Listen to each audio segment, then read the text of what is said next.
Ige la coiffe ikote.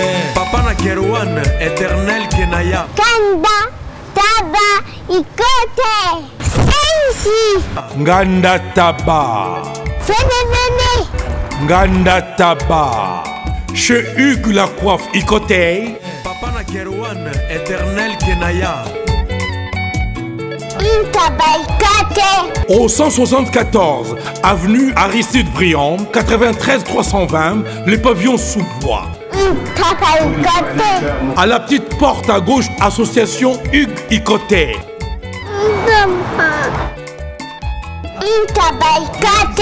01 41 55 0000. Ntaba Ikoté. Descartes Construction et yeah! Fini l'inquiétude pour la réalisation de vos constructions de rêves en RDC au prix imbattable. Grâce à votre entreprise installée en RDC uniquement pour vous, spécialisée en construction, réfection, bâtiments, immeubles, vente de terrains, travaux publics avec les ingénieurs architectes qualifiés au prix incroyable. Descartes Construction est aussi spécialisée en luminosité des bâtiments et éclairage public. Installation des systèmes d'alerte, intrusion pour des maisons et véhicules et tout d'autres services. Nous acceptons aussi les paiements par tranche au prix incroyable. Pas d'hésitation avec Descartes Construction. Vous ne serez jamais déçus. Pour tout contact, notre email est descartesconstruction@gmail.com. Notre numéro de contact plus 447 93 92 82 813 et appelez-nous pour Kinshasa plus 243 89 91 56 86 2. Descartes Construction à Tozana Mbongo Moké, opération Tongana RDC. L'agence d'export et d'import Michel Atlantic Shipping et yé bana ya Canada, bana ya USA, bomitungisa lisusu. Pour tous vos achats et ventes de voitures, pièces de rechange et les accessoires possibles. Na koti na ba koli na bino na Kinshasa, bomitungisa penza te. Please, bakoya koza koli tinanda. Pour tout contact, benga Michel Lukadi. Plus 1 508 371 60 43 USA na Canada. Pour la Kinshasa, benga na plus 243 89 551 30 38. Michelo Atlantic Shipping. Yaboye. Bazuapi. Raph Ngindou, félicitations pour la promotion, ça la rapport à l'artiste. Que Dieu te bénisse. À qu'on n'ait pas demandé, il n'y a rien en face. Ici Cappuccino, LBG, Rambo 2, Mister Double Face, la musique bio sans microbes. Suivez Congo Promo TV avec le PDG Raph Ngindou. Eh ben, on est makambo, bison des solutions. Nanenga mabete Congo Promo Raph Ngindou, aza mutu aza na mbongo boga, aza na bakara danger. Donc, mutanzalate. En tout cas, félicitations, merci Sito Oumela. Raph Ngindou, le présentateur de la force créative Congo Promo. Ça la force militaire la Congo Promo. Et faites comme moi, allez voir Congo Promo, tv5.com. Donc au nom de Jésus-Christ, nous bénissons le Congo Promo. Avec Raph Ngindou, Congo Promo ne tombera jamais. Piccolo Congo Promo ndé. Ouais, balobi Raph Ngindou. Congo Promo toujours, grande puissance. Come on. Congo Promo qui t'orgosse net in a film. Congo Promo, babundana nango. Raph Ngindou. Congo Promo.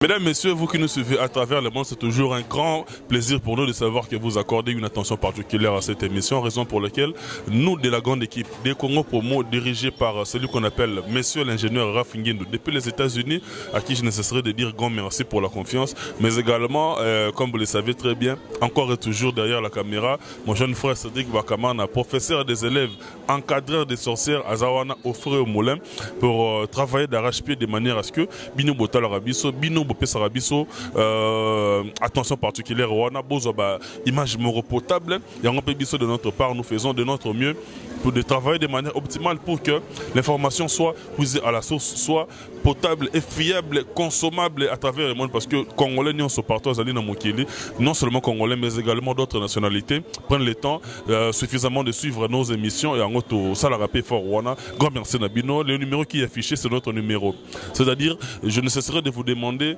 de nous faire parvenir tout ce qui est critique, que ce soit positif ou négatif, mais tout ce qui est négatif, mais tout ce qui est critique en tout cas, tout est marango, entre de bonnes mains en tout cas, toujours en tout fair play, en toute franchise. Merci Nabino Nyonso, remarque Nabino, on a ba suggestion ainsi que vos soutiens, on en a énormément besoin parce que grâce à Nango, Nde Moussala Izali ko avancer. Mesdames, messieurs, un petit grand merci à tous nos partenaires à travers le monde.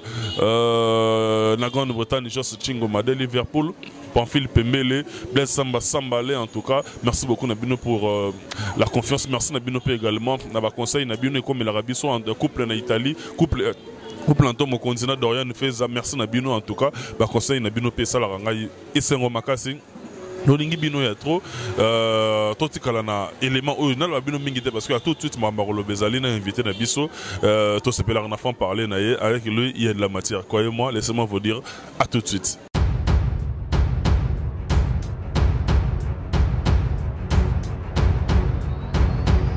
Mesdames, messieurs, Bolandi annonce un bisso, lui il est juste à côté de moi. Avec lui, on va évoquer tous les sujets d'actualité parce que Bino Botal Arabiso à travers le monde Bolingarabo Eba, tout ce que vous entendez, tout ce que vous suivez sur place ici au pays, il y a également des analystes fervents avec qui tout cogitarana de manière à ce que vous qui nous suivez, vous voyez comment est-ce que l'actualité nous a évolué. Il est juste à côté de moi pour la énième fois dans cette émission, artiste de surcroît, combattant. Mais les autres côtés sont accordés biso moi demi-heure auto sur la naïe parce qu'il y a vraiment de la matière. Radek suprême ndeko biso nzamba pesi makase de kotani lelo. D'abord on a bandara na retour na boni yomoko, boni santé, boni libota et puis comment se porte la République au moment où nous parlons. Nous faisons bien, famille, bana, staff tout donc ça va, la République va bien. C'est le 1er février, ils allaient commémorer mort. Il y a Félix. Non, excusez-moi, comme moi, c'est quel il y a feu Etienne Tshisekedi wa Mulumba. Il y a n'importe qui. Voilà qui l'un des pères, il y a la démocratie sur le Gaulle limité. Mais les louvres mes alliés morts naïe, jour où tozo kanisaye, tozo kanisa lutte naïe, oui bah feu Etienne Tshisekedi wa Mulumba bah mo bah inspira pe biso na ba combat oyo. Les mo na ba Lumumba bah inspira biso. Les mo na ba Kwame Nkrumah bah inspira biso. Thomas Sankara va inspirer biso. Il faut que tu rappelles Etienne Tshisekedi na Congo le mal na congolais. Tolingi ko bossa na bao ya biso. Ko tiaka ya bato libanda né en avant-plan. Batneti ba Malcolm X, ba Martin Luther King, ba bitumo biso tozo bunda, ezaka ndenge mona oya babango. Mais au mona na baliwa na biso ba robosa na biso ba betaka histoire ya ba Martin Luther King, Malcolm X. Ok, bah bon ça n'est que non. Radek pe, bazala pe ba. Donc il y a un faut à chaque instant. Tokanisa Kaye, Etienne Tshisekedi, et nous souhaiterons toujours, pourquoi pas un monument. Un monument, mausolée vraiment quoi. Parce que au moins nous mausolée sans impact tout toi. Batekana bamboka na chez Rwandais à mausolée zali.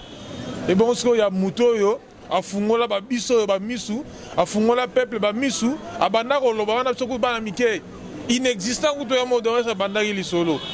Mais après les gens peuvent interpréter na ndenge na bango ba ko lingela mais ba changera histoire te ba trafiquera histoire te au moni même na ba poto wana ba critiquer Etienne Tshisekedi na moi ba to mususu mais ebele ba kenda poto na kombo ya Tshisekedi Baki traqué on a tenga na muta IDPS azo luxanga na régime Mobutu akimi ana ngwanda wana zo boma ba ibu no comprendre na wana azo boma ba ibu wana ba pajer au fumé donc ngwanda zo sasa zo boma na wana mais dès que non oko lingi mwangunda okima boye otsema no ya IDPS moi Tshisekedi nakati ozui moi aval oleki donc après les choses ont beaucoup évolué maintenant.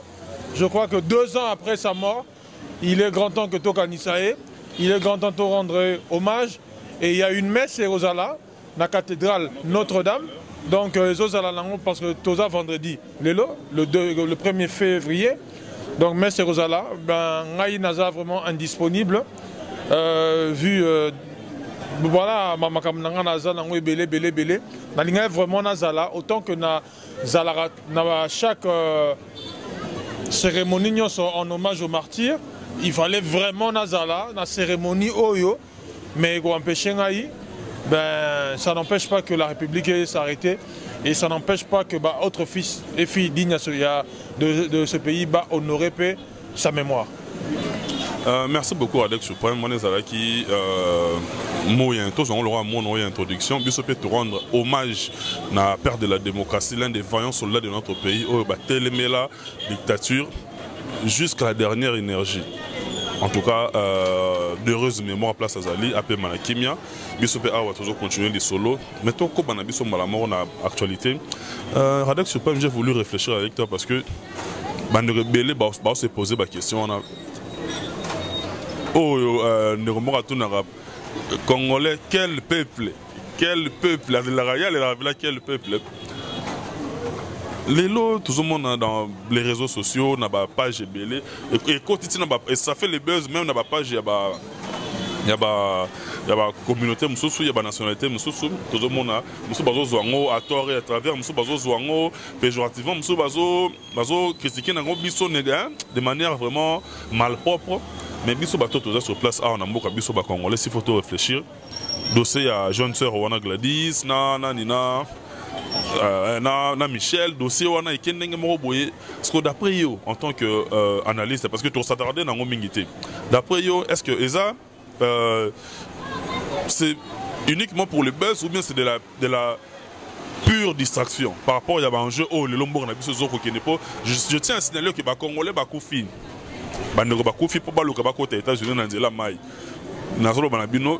j'assume mes propos. Jusqu'à présent, tout le monde n'a aucune comment dirais-je aucune réaction officielle. Alors que tout le monde a rappelé tout le monde monte sur ses chevaux pour le dénoncer.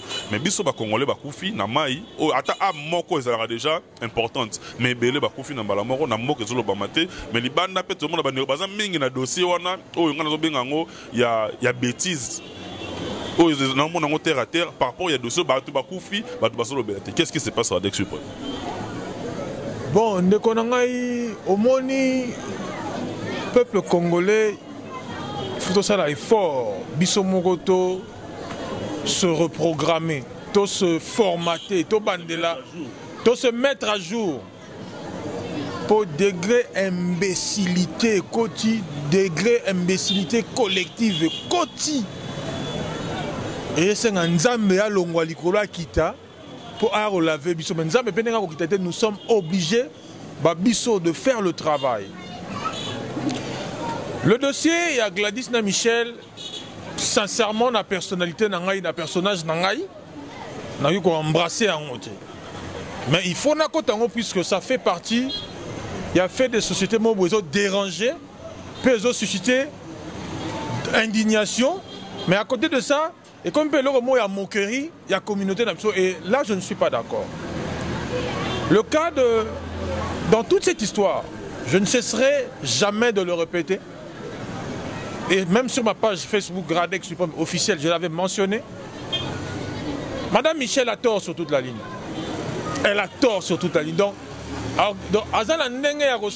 puisque d'abord, il y a eu séquestration. Il y a cumul d'infractions.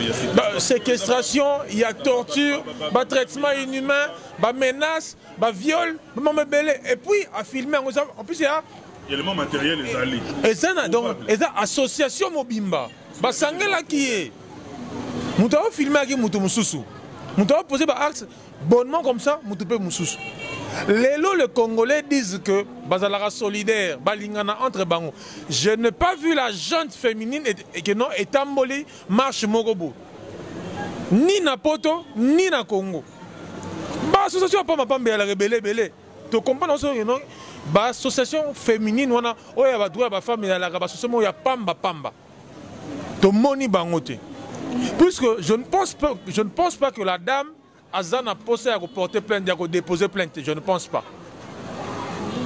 Je ne pense. Mais d'abord, la faille, c'est au niveau de l'État congolais. Mais l'État congolais a Michel Ali Banda. Attends, il fallait que non. Sans même que non. Et ça a, comment dirais-je, je ne suis pas trop juriste. Mais, et c'est le Moroboé, après, il faisait déjà un an. Et c'est une coup de que non, victime a déposé plainte. Donc, évoquer le principe de territorialité, l'infraction a été commise ici. Alors, on aura du mal à la poursuivre de l'autre côté. Il y a un problème. Est-ce qu'il y a une nationalité congolaise? C'est ça aussi le problème. Est-ce que le pays n'a pas assez fort pour une extradition? Donc, ils ont moi passé. Je peux parler à dossier à. Comment il s'appelle? Roman Polanski. A violé la fille Morobo il y a longtemps. Là, il va extrader, boya dossier un type et Koufa. Mais les faits sont là. Témoin peut Azalaki, victime peut Azalaki. Donc, je ne sais pas trop entrer dans les détails à justice parce que je ne maîtrise pas le droit. Je ne suis pas juriste, du moins pour l'instant. Mais ce que je peux dire, acte il y a moi si on a Michel, et ça vraiment diabolique, et ça dignité à cause de la moi si. Mais à côté de ça, la responsabilité est à partager. Là, Nathalie vidéo, personnellement, j'étais choqué, émotionné, indigné. Mais là, il y a une contradiction à Gladys. Et puis là, Nathalie Zouzou. La conversation. Non, sur une photo où elle avait commenté 3 mois avant Mamaramouana, c'est qu'il y a la relation, il y a moi, Sina Mobali et Zalaki. Mais au moins, vous avez. Ma fille n'a pas été à Kin, ma bébé à moi. Ce que a dit que Morobo, Parisien Morobo, donc elles sont prêtes à tout pour un smartphone, pour le cabello, on a alata bien, alia bien. C'est la pauvreté tout ça. Na complexe ya ki poto. Moi na poto, moi si à poto. Heureusement, Babiso, to lenga rasu biloko na te. To tira pe ko lenga ngote. Parce que on a Congolais têtu, tu colles bien, du moins à un niveau d'abisso, tu tangues bien. Donc, pas de complexe. Mais la plupart des filles et des garçons à Congo, et non seulement à Koto, mais à Potopé. Et bien, il y a tourisme sexuel. Basi comme Mibali. A dit que non, l'air à Goya, à Outi Nord. Voilà. Et elle fait maintenant le tourisme sexuel. Avec toutes les conséquences. Avec toutes les conséquences. Combien de bannes à Tikali? Tu vois, non? Surtout, les jeunes gens qui ont vrai escroc na poto. Maman na ba escroc. Oh, ceux qui des bundes, ceux qui des boys. 3 fois, ceux qui des vrais escrocs. Et ce sont ces garçons-là qui reviennent pour excusez-moi, c'est ça le mot en tout cas qui hein? Donc voilà, c'est ça le mot. Fille à Kinshasa. Donc le cas de Gladys et Michel, et Zabiloko Moroboé, tout ça en sorte qu'elle se reproduit dans la société. Michel peut s'en tirer parce que Gladys a un pototé. Pour ce qu'elle a un poteau, elle pouvait en prendre même pour 10 ans. Une combattante, aussi, a eu dossier, on a vraiment à boire les corps, à qui na RTBF, à 5 bassins, à élément qu'on a, à même la justice belge, appel à témoins. nous tenions sur un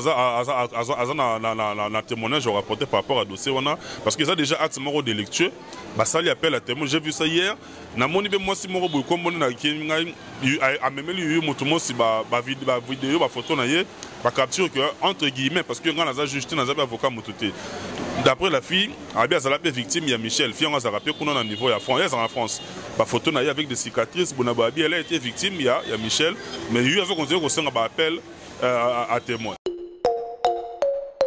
Eh, mi parler déjà bimi eza libanda na misu na nga na zo mona ngo. Et troisième pe kolika ningo lo baki troisième colis déjà. Ngane libanga. Ona yawa te. Na yesi zibe service. Na zwakata 37 colis awa na zibe service na mbala moko. 37. Oh, ngaku na banga kina esi mwana chaka 3. Ah bon? Yiba yango na kiserie na bango ya musala. Basa pe na Brazzaville. Mwana lobaki nanga pe na Angola bazali. Bazali na Angola, bazali na Brazzaville. C'est que to benga bango monde entier. Uko kanseri ukola mundele. Na moni yango. Acha mundele te. Azakia. Yo mutuza na France. Précisément izala na Paris. Izala na Rennes. Izala na Lyon. Izala sikanini. Soko uza na Pauline yo. Kunyo kwa maneyote ba numéro na biso yango wana benga na yo zibe service aku livrer yo carton pe ko retirer yemuku akuya kuzwa yango pe akuya wana Kisasa kaka Kisasa te ya Maniata Makalu na Point Noir na Brazzaville na Angola na Kinshasa place à Robunga ezate Hugues la coiffe je suis arrivé. Salon Hugues la coiffe Ikote. Non seulement c'est un salon de coiffure, mais aussi une machine de transformation des hommes et femmes. Regardez-moi comment je suis. Vilain. Mais attendez, 2 minutes. Bogart. Vous allez voir.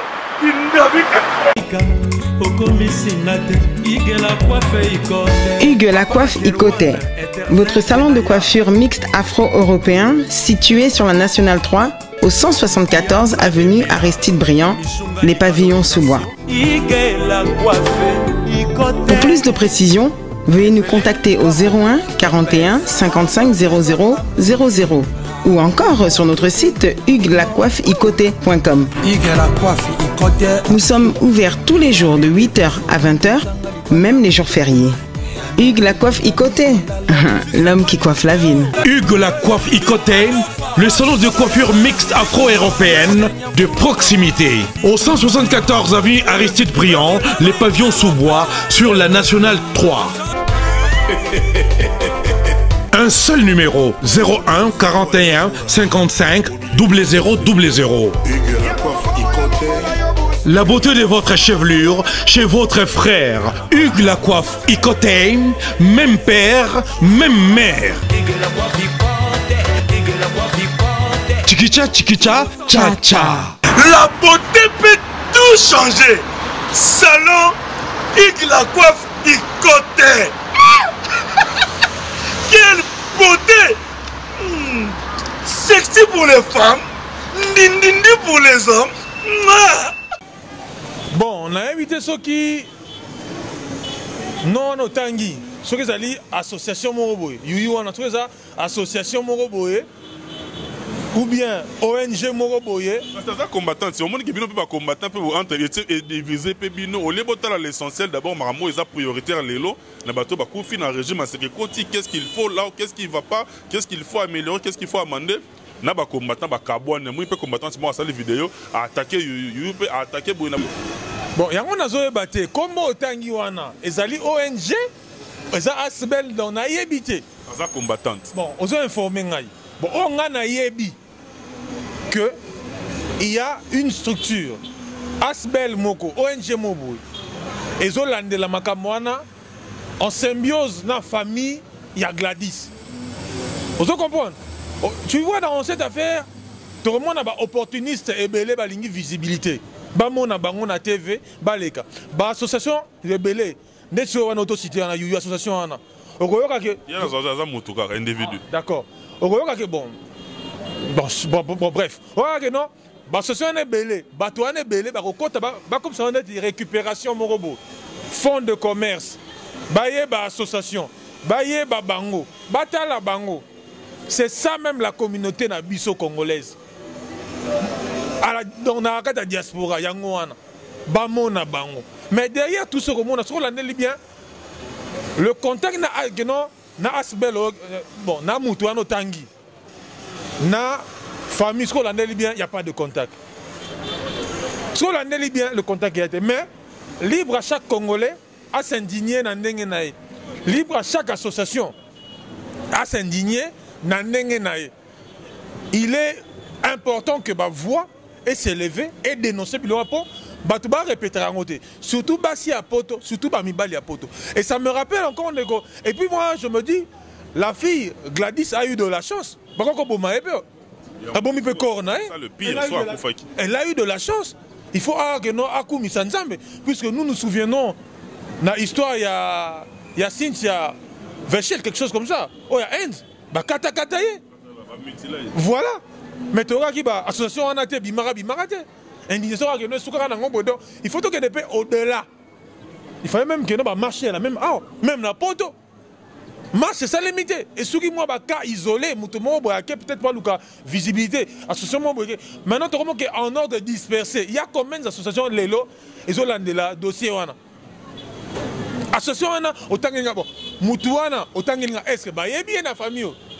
Est-ce que les gens font front commun si manae? Est-ce que l'association européenne est crédible? Est-ce que la femme mariée, comment la concubine, tout ça, voilà, vous voyez, ça c'est déjà un détail. Déjà. Donc quand on veut être un exemple, il faut commencer d'abord à être un exemple Yomoko. Quand on veut prêcher, quand on veut donner des exemples, il faut d'abord qu'on soit exemplaire Yomoko. Bon, je ne sais pas entrer dans le débat, il y a Bassi à Potonaye, Barancune na bango, je ne suis pas là, je veux me mettre vraiment au-dessus. Je n'attire pas dans le débat, il y a de caniveau. Mais moi, ce que je peux dire, les associations doivent être soudées, unies, ordre moko, et surtout en contact avec la famille de la victime ou la victime directement. Vous comprenez? Bien que c'est bien, voyez, c'est élevé. Mais après, il y a désintéressement, il y a kakutu, il y a noyade, il y a naufrage au bandeko, belé ba koufi, ba congolais près de 10. Naban amitié, ce qui me fait mal les enfants. Je me mets dans leur peau, l'air bazo gang dans la mer, dans l'océan, sans bouée de sauvetage, sans intervention, à sentiment que Nzambe natiki mboka, natiki ba famille. Tu as 3 enfants, au sauver nani. Au moment que non, moko dindio, ozomona que non nenga kufa. Mususu adindi, ozomona nenga kufa. Yo moko pe ba vague ba okokate. Et c'est ça. Non, ça me fait mal de voir que on s'attarde trop sur Gladys et Michel. On laisse ce qui est important. Je ne dis pas que Gladys et Michel affaire wana épisode wanezali moins que oya ba mort, mais oya ba mort c'est beaucoup plus triste, c'est-à-dire, je suis en train de voir aussi la misère aux gens à Congo de pousser Batou, Bakima, Bakenoluka, une vie meilleure ailleurs, Bakenoluka, peut-être Eldorado, Bakanaki en côté, puisque s'il y avait une vie meilleure, je ne pense pas que Bengaba Kendekuna. Et il y a un peu de défaillance là, il y a État Nabiso. Mais après, est-ce que le gouvernement Nabiso était. Moi, j'aurais vraiment souhaité, parce que Makamoko Legasika, Sikoyo était sous Kabila. C'est maintenant Félix Antoine Tshisekedi. Est-ce que porte-parole du gouvernement, Soki Azali, à l'équipe à TV, à s'indigner, à passer message clair et net à la nation, à l'Obeli Mboka, Toyoki est l'autre côté, silence radio. Et je pense que l'équipe a 4 jours. Et ce ne sont que les réseaux sociaux, que les médias sociaux, et ça là bruit. Mais est-ce que l'association peut association et se lever pour dénoncer le coin, pour lobeler le coin. Donc tout ce cas, 2 poids 2 mesures. To sali ba association pour na oyo, to bosani oyo mususu. To solo bela mingi oyo, to bosani oyo mususu. Les Congolais c'est ça dans les réseaux sociaux. To solo utiliser ma B. ba Facebook, ba YouTube, ba tout ça, ba blog, tout. Tozolandela oyo eza na buzz. Oyo eza na buzz puisque Gladys na Michel ezo ki buzz, nde bato wana oyo ki wana balandeli comme parce que eza na buzz, batia bango ka baye bango, ba opportuniste. Le combat peut Cécile. Joseph Kabila peut s'accueillir. Félix Antoine et son gouvernement ba okanga soute que non mo mutuboy. Oh yo nani, oh yo mutuboy. Yo combat ba okanga soute. Bozonga mboka. Moi ne combat théâtre. Moi ne combat théâtre. Hein? Donc tu tires la kwanga na bateke. Bale tu tires na ba joueur. Ma association tu tires na ba professionnel ou ba association ya solo. Ba to ko la ne bien ba zana ba association té. Ba association mo boye ya loyenge, ça crédible té. Heureusement ngai na ko ta ya côté mais là-bas association na té Otangi ou bien moi sur Otangi, ceux qui va conseiller à pas la exemplaire, c'est aussi une bonne chose. Ah, mais et puis on va voir le reste après. Radek Suprême, tu évolues dans le questionnaire, mais le mot quand tu t'assois au tali horizon la politique est mort en abisso. Tu te dis, en fait, tu pousses un ouf de soulagement en te disant que maintenant, au bout de l'effort, il y a le réconfort. Tu bandis ce qu'on a air, on a un réconfort. En tout cas, jusqu'à là, on a les colons nuageux. Bon, réconfort, il y a tout fait le combat des bandits. Le combat est bandit. Tolo naki. Mais t'as un bouca en haut. Tu remets un bois comme maï poto bouca. Bat bazo pour ça le coin. Tolo naki. Tolo ngoli Kabila. Fachi akoti. Photo bois qu'il est maï. Pour bota. Là quand bota est sur tolo bouca. Ah ça y a une semaine. Et donc ça passe in amawa komona. Bande on a ça diaspora belé. Bon, na évité ce qu'ils allaient kozanga musala na poto bien nini. Bah comme ici, parler de la nation d'Etini, ndaka ba selfie. Na évité ce qui beaucoup remarquer mingi. Mais bien le ba ya ba sali lettre mo ba sali mais mon na ba côté si ba lobi ba o s'indigner, ba ya ki belé ba zo mon na pe clair te musu ba romi zongo. Na tanga ki memo yango. Eza Sony. Eza Mawa. Soki mutama azakana musala na ye akoya babiloko te tete akoya azongi na essence indigné ebele bayaki bakazaki non bakozwa misala du tic au tac bakozwa ba poste babosani ke na Congo il y a des millions de chômeurs aussi compétents que ba na poto soki wana poto la cité koleki muta Congo na maele ça ne veut pas dire ça, ça ne veut pas dire ça. Il y a des têtes à bazawa congolais Yangoana. Et pour nous, on a la question la question c'était encore quoi? Le ouf de soulagement. Le ouf de soulagement? Non, je pense que Bassigno est déjà bien. Pour ceux qui Fachi Alaki Mutumabe, du moins ceux qui Alaki n'a évité le terme qu'on a encore utilisé, Bato Benga les latés. Bato Bakansa que non, era favoritisme bandit. Era tribalisme bandit, era coterie qui non est bandit, era man du selling et bandit. L'être le besoin de banda qui est sur toutes les chaînes.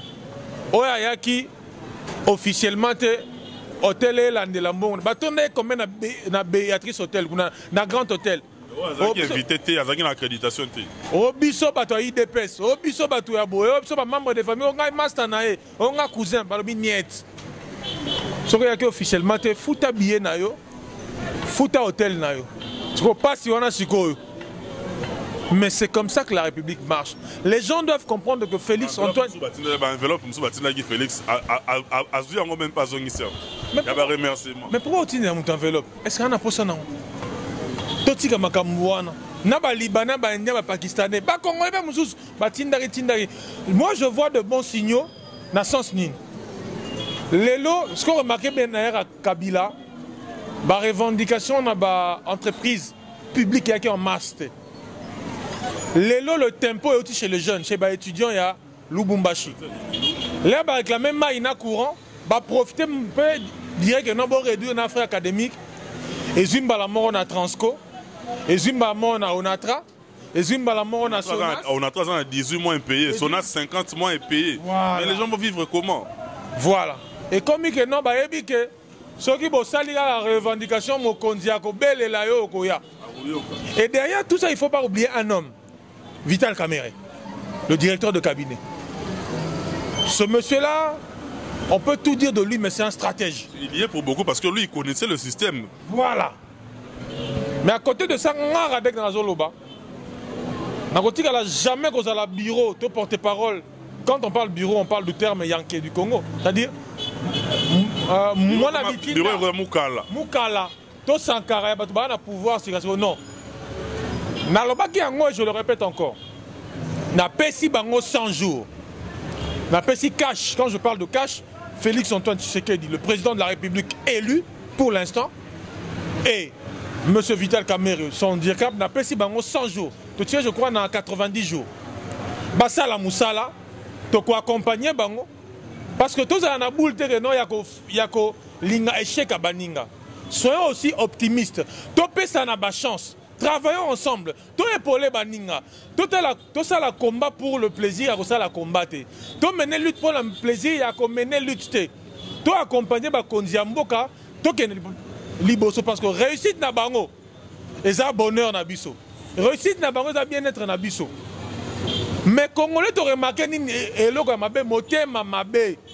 Moninga a échoué, Moninga a réussi. C'est comme s'il y aura un dirigeant qui tombera du ciel.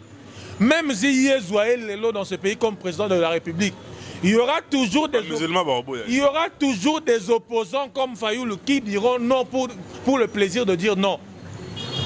Aujourd'hui,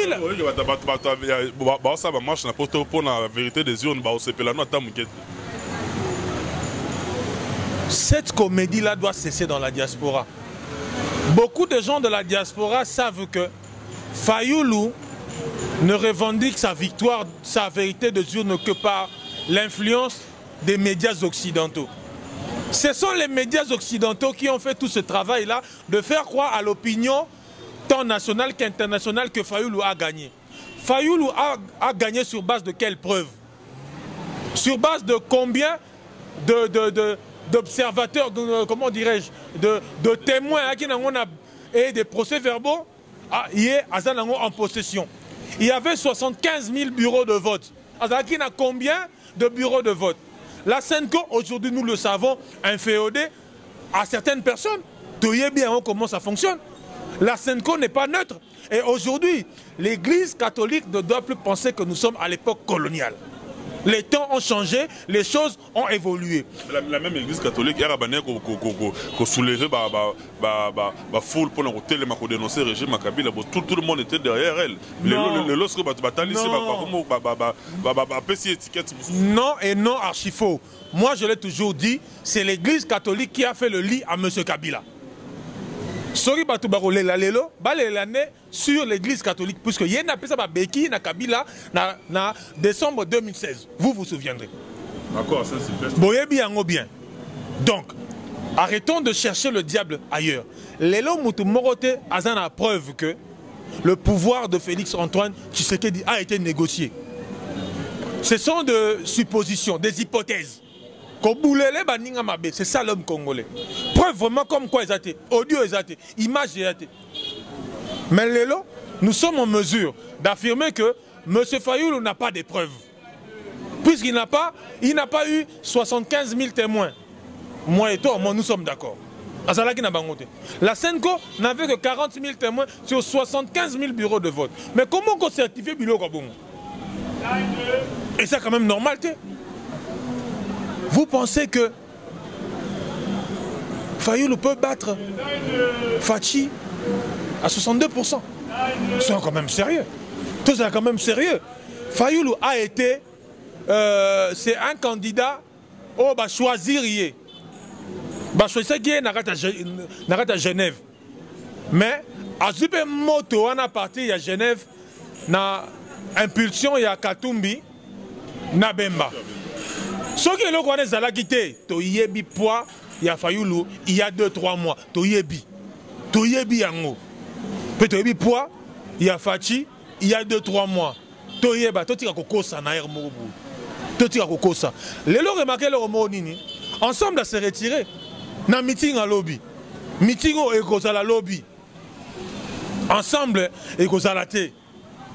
C'est-à-dire AMK, G7, na AR. Bah signé Ténacé, signature d'Abangozate, ça veut tout dire. Sur l'année même discours. Il a tendance à se désolidariser. C'est une façon de se désolidariser. La Mouka et Zalaki, comment dirais-je, Nani Morobo et comment dirais-je, électoral pona. Donc moi coalition électorale pona, Kakamaba élection, c'est bien dit électoral. Après élection, on perd. Mais Makamosili, chacun va rechercher son positionnement. Je ne pense pas que Bemba a Sima, il y a Fayoulou, étant donné que non, Bemba et à l'équipe Fayoulou n'a pas politique. Je ne pense pas que Katumbi a Rolinga Atika. L'Europe a une dimension, il ne faut pas négliger. Oui, a une dimension. Mais Boyebi ba ego na biso ba Congolais. Olingite Mouninga Zaliboso. Tu penses que Bemba retire les places? Tu penses que Katumbi retire les places? À la place de ceux qui ont la place, il y a Fayoulou. Nengamana Ndima appelle au Babenge Yaka, on travaille ensemble. Puisque de toute façon, on travaille toujours ensemble. Que ce soit dans l'opposition, comme dans la majorité, nous travaillerons toujours pour le bien-être du peuple congolais. Les gens doivent comprendre quelque chose. Ata FCC a sali plus de 4 millions de voix. Ça veut dire qu'il y a des Congolais qui ont adhéré. Le FCC, le cash a fait plus de 7 millions. Ça veut dire que les Congolais ont adhéré à sa vision. Il y a la Mouka qui a fait plus de 6 millions de voix. Ça veut dire que les Congolais ont adhéré aussi à la vision. Il y a la Mouka. Maintenant, pourquoi voulez-vous exclure les autres? Votre travail binomogo. Fayoulou doit arrêter avec le discours, il y a haine, le discours, il y a colère. Kosala un peu qui, comment dirais-je, qui oué rançon Nanzela. Hein? Obimi Papadwa na Rolanda yo. Comment Lukaba mais c'est la martyr pour yoya, comment Lukaba activité pour faire le buzz na ba foule que nous besoin créer. Les choses ne peuvent pas se passer. Non, c'est-à-dire non, dans la Kiwera na sens il y a plein, tu vois, qu'on drainer la foule, na sens ça m'a bêté. Na sens ça m'a bêté, na sens que nous a drainer foule.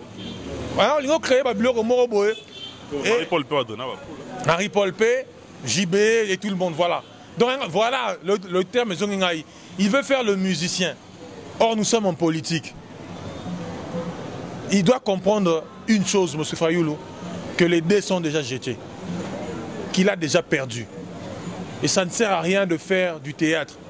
Si c'est pour chercher le positionnement, si c'est pour voler la vedette à Bemba et Katum pour être le chef de file de l'opposition, là d'accord. Mais si c'est pour revendiquer le fauteuil présidentiel, c'est déjà perdu. Il faut attendre 5 ans.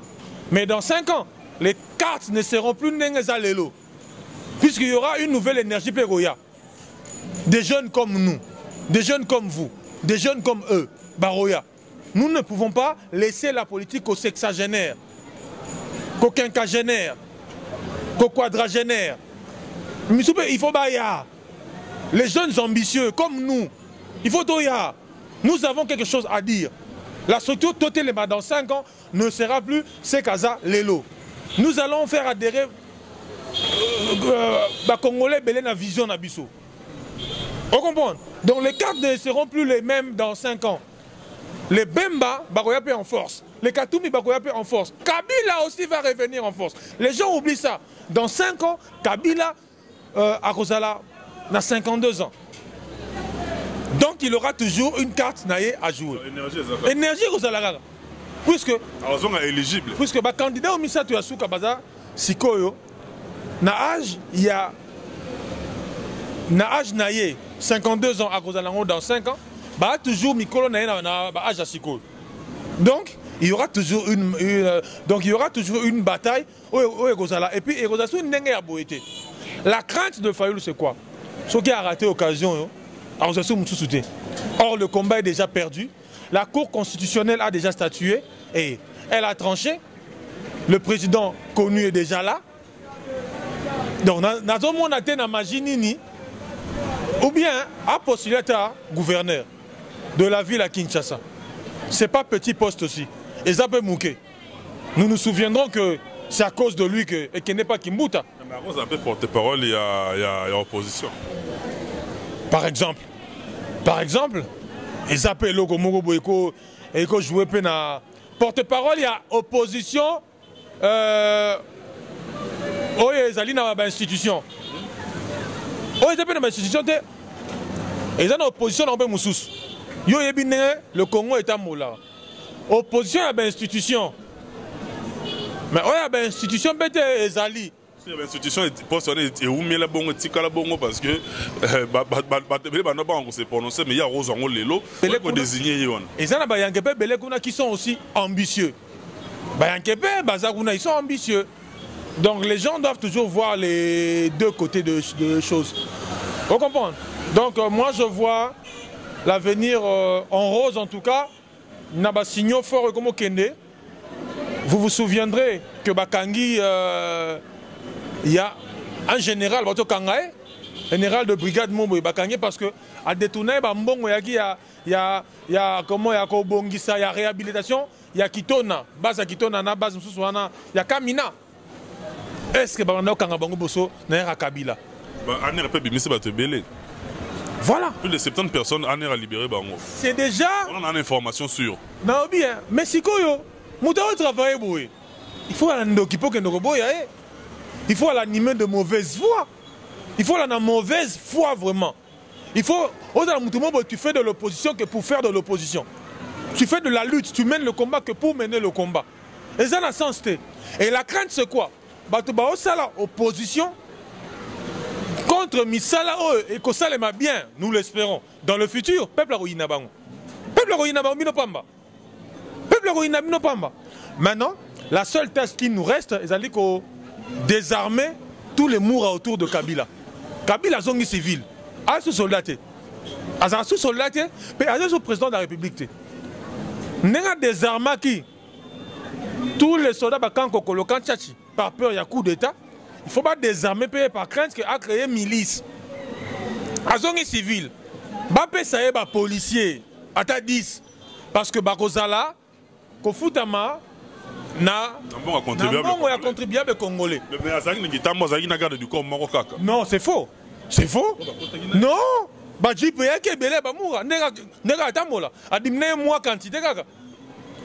le carburant, c'est dans la poche du contribuable congolais. Mais tous ces soldats-là, tu quoi ça na GLM? Tu quoi na GLM? Non, il y a le pango yabato. Groupe Lito Moboti, GLM. Et là, ça va au groupe Lito Moboti. Je l'aime. Il paraît qu'il a rappelé, il y a Lito. Bon, on va tirer la copie ça. Mais Lito, je l'aime moi les lots. Et ça n'a pas soldat. Bâtiment mon mezaguna ba moura. Ba refuta manambongo ya contribuer les Congolais. Donc a commis budgétivore, a commis qu'on consommait trop. C'est pas gardé dans la statue, il y a ancien président de la République. Ancien président, il faut un moins nombre moro limité à des policiers. Attends-moi 5 militaires, 5 policiers. Vous comprenez? Peut-être, à Zobang en Keto Kangae, pour calculer les awana. Bon, on a un discours non partenaire alternant, on a un discours politique. L'RG change d'arayo yebi. En négociant on a Bemba, tout ça c'est 1 plus 4. Mais l'air a livré qui est ces pays. Et ça, jeu politique. Parce que de toute façon, Kabila doit répondre de ses actes. C'est un criminel. On est quand même pourquoi? Et quand même bientôt pourquoi? Parce que au 21e siècle, on ne peut plus accepter qu'il y ait une police politique. Il y a une chaîne TV, il y a un opposant, il y a un activiste. Non. Dans tous les pays évolués, il y a quand même qu'il y a des agents de renseignement. Oui. Mais ce n'est pas démocratique. L'agence de renseignement, il fait qu'on a au moins un terrorisme. Il y a 5000 personnes, menace terroriste. On peut placer des bombes dans l'avion. C'est normal que les un terroriste séquestrer pour prendre des informations. Mais il faut reconnaître que non. Guantanamo, fustige qui ont dénoncé qui ont déclaré comportement. La torture est allée. Torture est allée. Mais les choses ont évolué. Nous ne pouvons pas être barbares comme les gens de Guantanamo.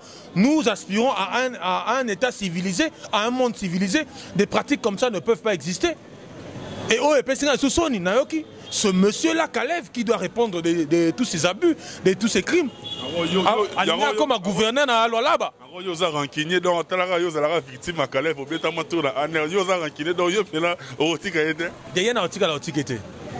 Mboka ezobonga, République ezobonga. Aye besika ali ke ngana ko poursuivre. Toko se constituer en partie civile na ba toutes les donc na ba toutes les victimes toko se constituer en partie civile. Il faut demander la mutuana. Akola la leste, il peut pas dormir en paix. Des gens sont morts dans la prison en air. Bakangi mutu akufi nakati. Les gens étaient séquestrés, 2 ans, 1 année, mois et des mois. Pour faire plaisir à un président, pour faire plaisir à un régime, à un système. Non. Alex, le problème, tu remets pratiquement la fin, mais non, aussi ça bon, sans pour autant tout nos questions. Il y a sous en 1 minute seulement. Tout le monde va marcher au salam, soulèvement, ils ont continué de l'autre côté de l'Occident.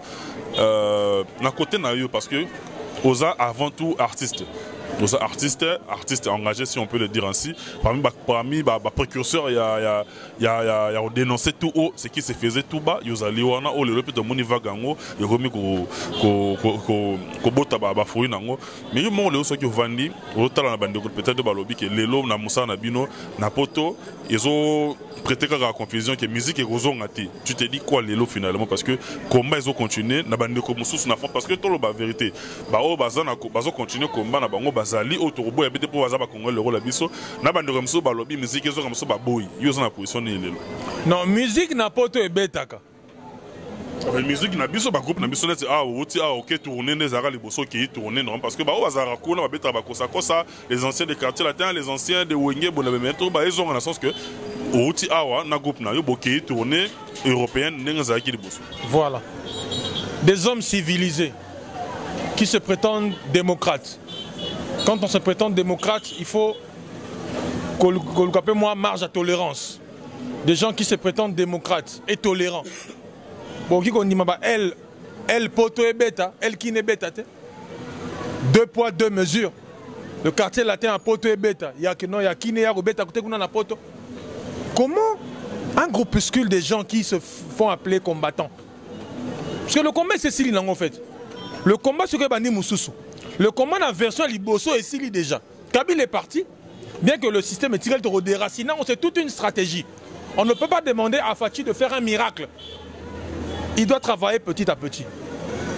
Comment peut-on demander à des gens qu'au privé, parce que un concert, ils veulent se défouler. Se défouler. Une junte, une horde, des gens qui prennent la violence, la méchanceté, qui prennent la division, qui se cachent derrière un combat, qui sont frustrés, ne peuvent pas empêcher Batouba savourer bonheur Nabango. Ils ne peuvent pas empêcher à des pères de famille, à des musiciens congolais, les loyaux, puisque na côté les musiciens, les loyaux, puisque le combat n'a pas format n'a vidé de sa substance, il faut quand même Batika Batou, base à la libre, et c'est ça même le début de la démocratie, la tolérance. La plupart des gens qui se font appeler combattants, résistants, patriotes et machin, ne sont pas tolérants, ne sont pas démocrates, et ça, ce sont des comportements à critiquer, à fustiger, à bannir dans notre communauté, dans notre société. Adresse-toi à eux, en 30 secondes. Yangon a s'adresser à Bango. Les choses, mes chers amis de la diaspora, combattants, résistants, patriotes et machin. Le combat au Tozalaki dans la version à Kabila est commis nous sommes sous un autre format. Aujourd'hui, Boroki clique Mogoté, groupuscule Mogoté, et qu'on quitte ko sabotaka, action. Il y a des citoyens congolais. Ceux qui sont démocrates, ceux qui sont tolérants, ceux qui sont vraiment que l'alternance c'est un peu de changement de mentalité. Vous ne pouvez pas imposer logique Nabino, Nabatunio Samokil. Et la plupart de l'année bien, ce sont les adeptes, il y a Apareco. Ce qu'on a bien, ce sont des gens initiés par Ngwanda. Tu premier par côté, mais ancien artiste le rôle à bino mais à boika nous les autres. Bon, na zone nga maté que non na débat ya likolo boé. Au côté sabato yo, ba ça vraiment na niveau de débat oté. Batu bana ba kono ba débat ya ko finga ka batu. Ko finga ka po aye bana, je n'ai pas de comment ce temps là. Vous comprenez? Donc je pense que ce cas là qui vraiment musicien à solo. À combattre pour le retour de la musique, à combattre pour le retour de la bonne musique. Je pense que le message est suffisamment passé. Si vous remarquez bien, en politique vraiment soutenu. Si vous remarquez bien, même il y a une campagne, pardon. Est-ce que mon musicien Morobo ya Mounene a Yembeli XYZ? Ça veut dire qu'ils ont saisi la leçon. N'est-ce pas comprendre la leçon? Na côté de Bino, il faut que ça moi singa. Puisque Bino ba combattant ba résistant. Boroki Kokanga, toute une communauté congolaise na diaspora en otage parce que Bino boza frustré. Parce que les mêmes méthodes que Kabila a utilisées a kangi tout un peuple en otage pour ses caprices, pour ce besoin, c'est la même chose que vous faites. Ce que vous avez reproché à Kabila, ne le faites pas en retour. Sinon, vous n'êtes que des hypocrites. Sinon, vous ne voulez que vous faire voir. Puisque la plupart des gens qui font ces choses-là, les combattants ont une visibilité. Bamona bango, batia bango ka, qui a existé. Et donc, le qu'on permet de renforcer le séjour na bango, renforcer le papier na bango. C'est tout un commerce, c'est tout un business. Mingi, bakota na biloko wana po balinga pe basia batu, balinga babibala batu baebana. Bref, le végétariat, le succès, l'exhibitionnisme, le matu vu, bamonanga, ce n'est plus le combat. Les choses ont évolué. Radek suprême, le guide suprême. Directement pour ça commune na numéro na ngana opesa bango yo pesa bango ba coordonner na yo moko et puis toka ngana des annoncer là. Mais comment les mamans opesa numéro na ngana pesa moi tout ça fait des années. Bon bref, plus 243 81 42 45 186 Radek Suprême Azana, Radek Suprême officiel, c'est ma page, Radek Suprême officiel, tu tombes sur ma page et puis ma chaîne YouTube, abonnez-vous massivement pour dans une émission bientôt na TV. Na Monique ba ndeko Lézer akei Daniel Safo akei, Christelle Van akei, Mukeba akei, ba ndeko baba na kosunga to bundela mboka to lobela mboka sur le terrain, batiki vide. Nembalemba akei, Junior Nembalemba akei, père et fils, et pesi vide. Sikoyo Radek sikoyo nenga azara mingi na musique na ba alingisko a récupérer sikoyo ma solo. Émission zo banda bientôt totalement. Donc ça te faut totalement. Totalement, et ça en fait il y a des mouvements sociopolitiques où il faut s'installer dans chaque quartier, na Kingabwa, na Matete, dans des quartiers populaires. Il y a un format à TV. Mais c'est un peu différent mouvement, des mouvements citoyens que de la politique. Il y a une sociale. Dans une stratégie, dans le Congo, il y a une idée. C'est là bientôt, parce que trop parler peut tuer, mingi ba action, koloba mingi te mais émission a totalement bientôt. Et ça pour pallier vide puisque le peuple congolais sur terrain, azana posa, ya balobelina ba tout ba continuer ko lamusa ba continuer ko lamusa cerveau, ba continuer ko pesa ba idée. Et puis to za mingi to tang sa na kata émission na comme totalement, to tang sa mingi okansa éducation civique et morale. Même la constitution, article par article, dans toutes les langues, pour ne comprendre. C'est ce qui nous manque au Congo. Dans tous les coins, et pour maraîchère, chaillère, tout ça. Même en contact avec les syndicats, il y a des sociétés publiques. Vous comprenez, les gars. Et on a des gilets jaunes, mais parce que non, Kibo Kimbangu Nakati. Mesdames et messieurs, nous on est pratiquement arrivé à la fin de cette émission. Si vous avez aimé, dites merci à celui qui est derrière la caméra, Sadiq Bakamana, professeur des élèves, encadreur des sorcières dans la commune de Souka. Tout ce qu'à la prochaine programme Yakongo, pour moi je retrouve très prochainement dans un nouveau numéro, mais surtout je garde et je maintiens la même jovialité. D'ici là, portez-vous bien. Bye, à la prochaine.